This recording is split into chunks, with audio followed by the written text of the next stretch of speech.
શહેર હોય કે ગામ હોય કે નાનું ટાઉન, તમામ જગ્યાઓ પર આ જ એક જ પરિસ્થિતિ છે। જ્યારે વરસાદ પડે તો લોકો રાજી થાય, પાણી ન ઓસરે તો મુશ્કેલી પડે અને ત્યારબાદ ખાડાઓ પણ સાર્વજનિક સમસ્યા છે।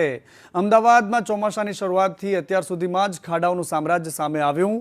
તંત્રની વાતો, મોટા દાવાઓ વચ્ચે 1183 જેટલા ખાડા નોંધાયા છે। સૌથી વધારે ખાડા પશ્ચિમ ઝોનમાં પડ્યા છે। અમદાવાદનો આ પશ્ચિમ વિસ્તાર કે જ્યાં 1020 ખાડા પડ્યા છે। કઈ હદે લીપાપોતી થતી હશે રોડ પર, એ આ વાતનો પુરાવો છે। અને દક્ષિણ ઝોનમાં 34, ઉત્તર ઝોનમાં 22, ઉત્તર પશ્ચિમ ઝોનમાં 40 અને મધ્ય ઝોનમાં 17 ખાડા પડ્યા છે। ચોમાસાની ઋતુમાં આયોજન કરેલી કામગીરીમાં જેટ પેચેસના લગભગ 17 કરોડના ખર્ચે આપણે ટેન્ડર બહાર પાડેલા છે।